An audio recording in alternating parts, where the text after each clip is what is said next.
Estamos de volta. Como estávamos falando, nós possuímos uma fita magnética muito importante que nós precisamos compreender na profundidade.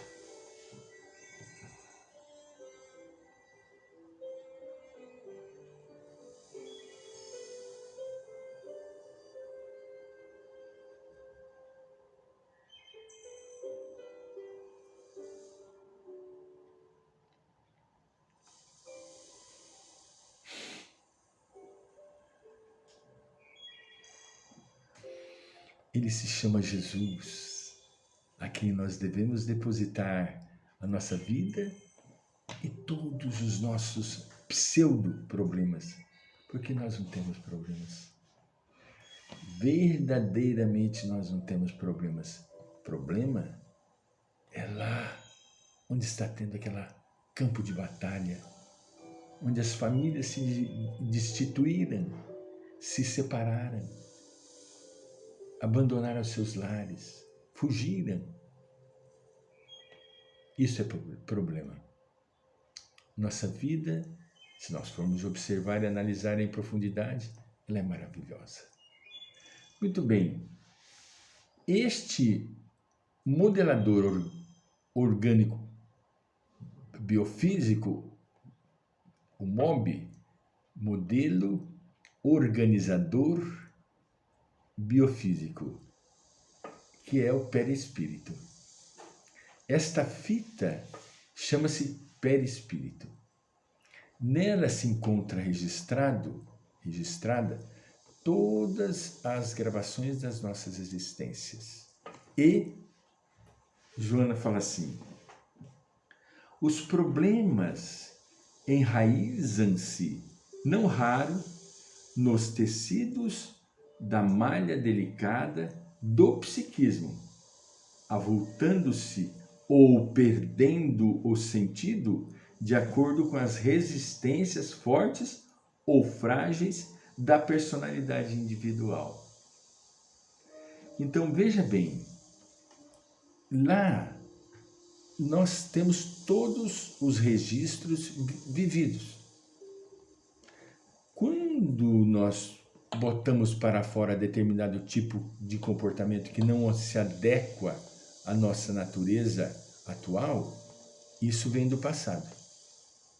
Está lá registrado no nosso íntimo. E houve uma oportunidade, um momento e colocamos para fora, né? Nas personalidades instáveis, normalmente, os complexos psicológicos, segundo Joana de Ângeles, assumem as responsabilidades pelas ocorrências problematizantes. Olha, veja bem, o que para uns constitui gravame, aborrecimento, a outros não passa de insignificante acidente de percurso que estimula a marcha. Olha a diferença, o contraste de personalidade que constitui a nossa vida. Quanto mais observemos bem isto, quanto mais nós valorizamos o problema, mais vitalidade se lhe oferece, aumentando-lhe a força de ação com os seus correspondentes efeitos. Existem pessoas que entram no campo morbífico da queixa e se atolam. Vocês lembram quando nós falamos da queixa, não é? É um campo morbo, aonde a pessoa se atola naquele queixume e não consegue sair. Ou precisa de medicamento, ou precisa de uma terapia, onde vai falar, desabafar, contar da problemática da sua existência, né? Fazer o trabalho de anamnese, pôr para fora, né? Até encontrar solução para o seu problema. Por quê? Porque a pessoa, ela se fica amarfanhada nos seus próprios problemas. Ela é um queixume, uma incorporação de queixas. Isso é muito comum. Nós precisamos ficar atentos, porque os irmãozinhos que se sintonizam conosco, nós não temos só inimigos na a nossa margem. Não, nós temos grandes amigos espirituais. Mas, de um modo geral, se sintonizam conosco aqueles espíritos que se identificam com as nossas energias. Se a nossa energia é uma energia salutar, saudável, boa, assim como nos relata Joana de Ângeles, nós atraímos esse tipo de espírito. Mas se nós ficamos ali atolado naquele atoleiro da queixa, nós trazemos uma infinidade de entidades que se comprazem com aquele estado emocional e não querem que a gente saia dali, porque para eles é um pasto saudável. Muito bem, vamos ver como Joana continua. Quando algo que se confia ou do qual se espera resultado positivo transforma-se em desastre, em sucesso, o ego, olha, estou falando, lendo ipsis literis o que Joana está dizendo. O ego foge, escamoteia o problema por falta de consciência lúcida, afirmando, eu sou o culpado. Para quê? Para atrair para si atenção. Ao invés de enfrentar, o ego, ele escamoteia o problema, ele esconde o problema, ele cobre o problema, camufla o problema. Por quê? Melhor. Ele vai se fazer de vítima, são pessoas que se vitimizam, e nessa postura de vitimização, atrai atenção.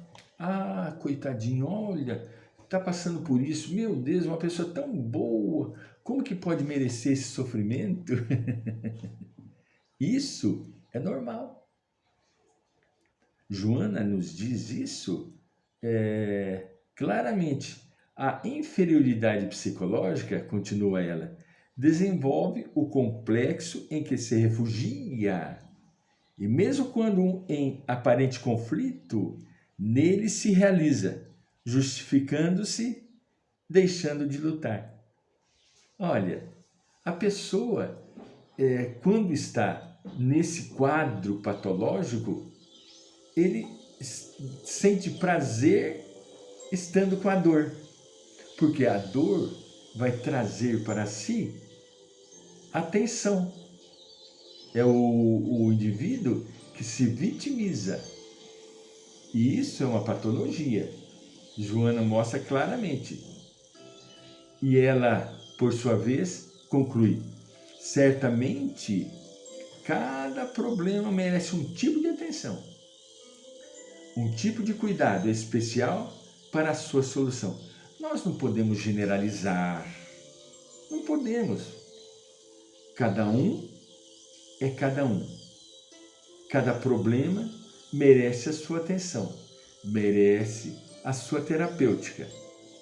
Esse esforço, segundo Joana, deve ser natural, destituído dos estímulos negativos do medo ou da ansiedade, de modo a analisar a situação conforme se apresente. Veja bem, vamos atender uma pessoa. Para podermos atender a pessoa de uma forma adequada, nós precisamos primeiro ouvi-la.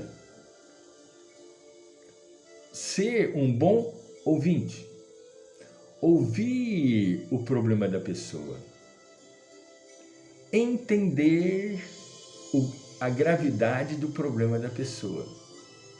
Colocar-se no lugar da pessoa. sentir a dor da pessoa, empaticamente. Aí você começa o seu trabalho terapêutico. Do contrário, é impossível atender, não é? De modo a analisar a situação conforme se apresente. E não consoante, olha a colocação linda dela, os fantasmas da insegurança desenham na imaginação criativa refúgio para a irresponsabilidade que não assume o papel que lhe diz respeito. A pessoa, por sua vez, como o ego foge, ele escamoteia o problema, ele camufla o problema, ele não fala, ele não deixa claramente a pessoa entender o seu problema. Por quê? Porque não é saudável para ele. Se a pessoa identifica rapidamente o seu problema, rapidamente ela oferece a solução. Mas não é isso que ele quer. Ele quer permanecer com o problema, porque permanecendo com o problema, ele permanece sendo atendido e o seu ego infla, o seu ego incha e ele se sente bem. Então, a dor que aparentemente ele está sentindo lhe ocasiona um prazer. Parece até um paradoxo.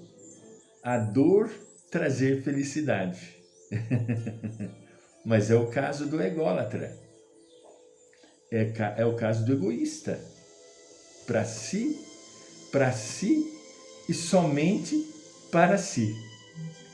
Vamos dar um tempinho e voltamos em imediato.